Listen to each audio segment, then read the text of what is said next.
इस वक्त हमारे साथ अब जुड़ गए हैं डिप्टी चीफ मिनिस्टर हरियाणा के दुष्यंत चौटाला जी। चौटाला साहब, सबसे पहले तो जो एसडीएम करनाल हैं, उन्होंने जिस किस्म की भाषा का प्रयोग किया, मैं आपसे ये जानना चाहता हूं कि आपकी उस पर क्या प्रतिक्रिया है। संकेत जी, मैंने कल बड़ी क्लियरली प्रतिक्रिया दे दी थी कि 10 शब्द जो एक ऑफिसर ने इस्तेमाल करे रोंडा के अंदर, which were not up to the mark, where हम कहते हैं कि उसकी जो एथिकल ड्यूटी बनती है आईएएस ऑफिसर, और उसके लिए हमने उससे जवाब मांगा है और जैसे वो जवाब देंगे जो आगे की कार्रवाई होगी वो होगी। आपको लगता है चौटाला साहब की कार्रवाई होनी चाहिए ऐसे अफसरों के खिलाफ, क्योंकि जिस तरीके से वो बोल रहे हैं और जो वहां पर हुआ, किसान लहूलुहान हुए, आपको लगता है एक योजनाबद्ध तरीके से ये सब हो रहा था प्रशासन में? संकेत जी, एक चीज आपको क्लैरिफाई कर दूं कि जिस जगह वो ऑफिसर पोस्टेड था वहां ना पत्थर फेंका गया ना लाठी चली।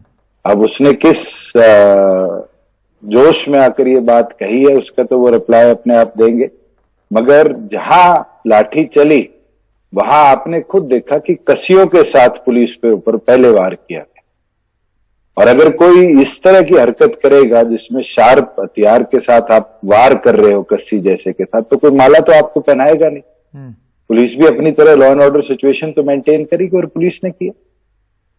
लेकिन सख्त कार्रवाई का मतलब क्या सिर फोड़ देना होता है हरियाणा में? दुष्यंत जी, मैं ये इसलिए पूछ रहा हूं क्योंकि जब ये सवाल मुख्यमंत्री से पूछा गया, सख्त कार्रवाई बोल रहे हैं, मैं आपको बोलना चाहूंगा कि आप एक बार वीडियो देखिए।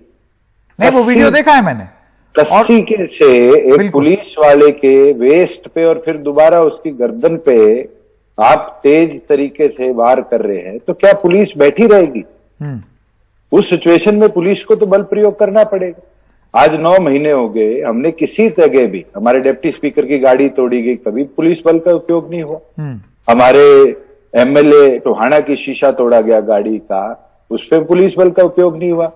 हमारे एक विधायक अपनी बेटी के साथ ट्रैवल कर रहा था, उसके साथ वहां पर बड़ी बुरी वार्तालाप करेगी उसकी बेटी के सामने, हमने तो पुलिस बल का उपयोग नहीं किया। अलग अलग प्रोग्राम में जाके इन्हें प्रोग्राम की व्यवस्था बनाई। अगर किसी की जान लेने का प्रयास करोगे तो वो आदमी कुछ तो नहीं, अपने सुरक्षा हेतु, अपने सुरक्षार्थ अगर पुलिस कार्रवाई कर रही है वो समझ में आता है दुष्यंत जी, लेकिन यहां पर जिस तरीके से एसडीएम साहब बोल रहे थे, ऐसे लग रहा था कि कोई योजना बना करके कि सख्ती पालन करने का मतलब ये हुआ कि सिर फोड़ दो आपको और फिर सिर फूटे। बताना चाहूंगा कि जहां वो एसडीएम पोस्टेड था उसके 15 किलोमीटर दूर की दूसरी घटना, और उस घटना के बाद की वीडियो है, पहले की वीडियो है, ये तो आपको और मुझे भी नहीं पता। और उसने किस जोश में आकर ये बात कही है। अभी तो 3 साल नौकरी में हुए हैं, युवा खून है, कोई जोशीली बात नहीं। अगर उसने अब युवा खून तो आप भी हैं दुष्यंत जी, देखिए युवा खून तो आप भी हैं, लेकिन आप भी जानते हैं कि प्रशासन में रह करके इस तरीके की बात नहीं बोली जाती। हर एक तो दुष्यंत नहीं बन सकता इसमें। और हमने उससे रिप्लाई मांगा है, तो उसके खुद की ओथ में एज आईएएस ऑफिसर लिखा गया है कि आपका ethical conduct should be of high ground. अगर उसके अंदर कोई ऊपर नीचे हुआ है तो वो अपना जवाब भी देगा और जरूरत पड़ेगी तो कार्रवाई हम करेंगे। आप कहते हैं कि कार्रवाई होगी, क्योंकि जो उन्होंने बोला है वो तो साफ हर किसी, आपने भी देखा है, मैंने भी देखा है, किस संदर्भ में बोला है, चलिए जांच हो जाए, वो अपना स्पष्टीकरण दे दें। पर आपको लगता है कि जो उनके जो कोड्स हैं उसका पालन नहीं किया है और कार्रवाई होनी चाहिए। उससे जवाब मांगा है और जैसे जवाब आएगा उसके आगे की कार्रवाई का भी आपको बताने का हम काम करें। दुष्यंत जी, मैं एक सवाल ये पूछना चाहता हूं कि किसानों से निपटने या उनसे बात करने के लिए या उनके समाधान निवारण हेतु आपको लगता है कि आपकी सरकार विफल रही है? आप पिछले साल देख लीजिए, कहीं सड़क खोद दी, कहीं कंटेनर रख दिए, किसानों को तो नहीं रोक पाए आप। इस बार फिर लोग लहूलुहान हो रहे हैं, एक छवि आपकी भी खराब हो रही है। साकेत जी, एक चीज जरूर मैं आपको बोलना चाहूंगा कि प्रदेश का इशू नहीं है। केंद्र सरकार बारी बारी वार्तालाप के लिए उनको बुला रही है और ये 40 नेताओं में से अभी तक तो कोई मेरे को जाता दिखा नहीं, ना चर्चा के लिए तैयार है।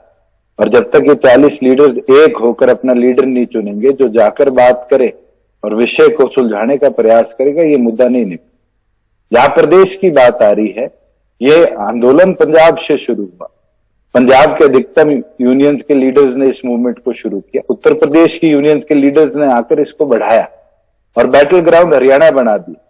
और फिर भी हम 9 महीनों से प्रदेश के अंदर अलग अलग जगह लॉ एंड ऑर्डर सिचुएशन को कंट्रोल करते आए। और हमारा तो ये प्रयास है कि किसी तरह का बल प्रयोग हमें ना करना पड़े। लेकिन ये उम्मीद सरकारों से ही की जाएगी दुष्यंत जी, आप मानते हैं कि नहीं कि जिम्मेदारी आपकी है क्योंकि आप सरकार हैं कि आप बात करें और इस समस्या का समाधान निकालें?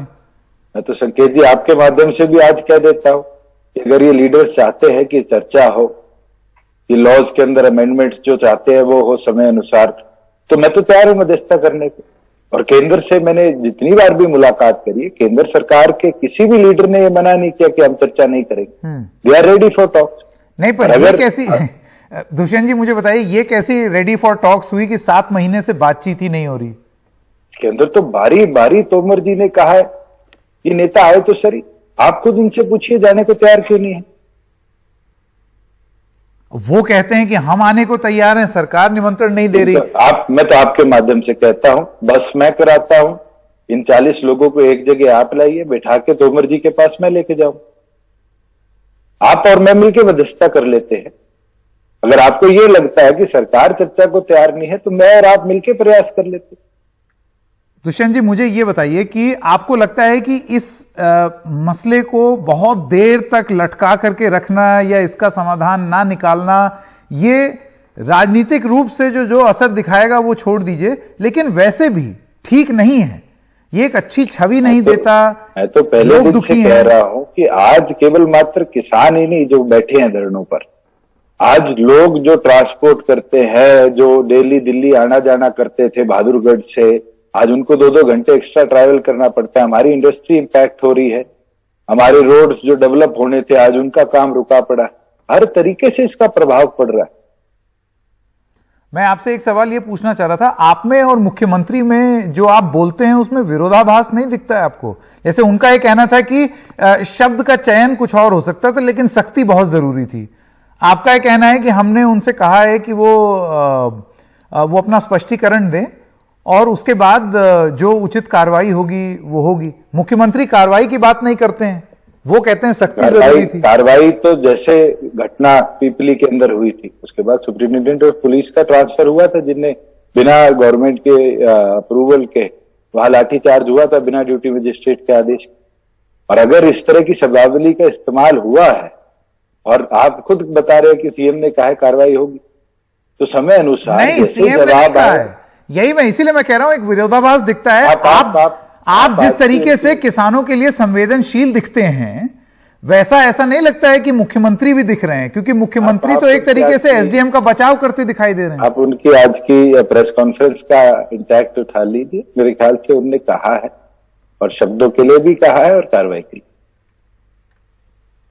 दुष्यंत जी जाते जाते एक बार फिर से मैं आपसे यही सवाल पूछना चाहता हूं, किसानों के प्रति संवेदनशीलता का प्रदर्शन क्या हरियाणा सरकार नहीं दिखा पा रही है? पिछले साल भी जब कंटेनर रख के और सड़क खोद के जो तस्वीरें आई थी, और अब सर फोड़ के या सर खोल के, जैसे कि एसडीएम साहब कह रहे हैं। जी मैं आपको दोबारा ये बोलना चाहूंगा कि 9 महीने में प्रदेश के अंदर जिस तरह से लॉ एंड ऑर्डर सिचुएशन को बनाकर इन यूनियंस के लीडर्स ने रखा, उसके बावजूद भी हमने इतना पीसफुली एक्ट किया, तो हम संवेदनशील है और आने वाले समय में संवेदनशील रहेंगे। मगर तो लॉ एंड ऑर्डर सिचुएशन को पूरी तरह खराब करने का प्रयास करेगा तो जरूर सरकार सख्ती भी बरतेगी। चौटाला साहब, आपका एनडीटीवी से बात करने के लिए बहुत बहुत धन्यवाद। Thank you.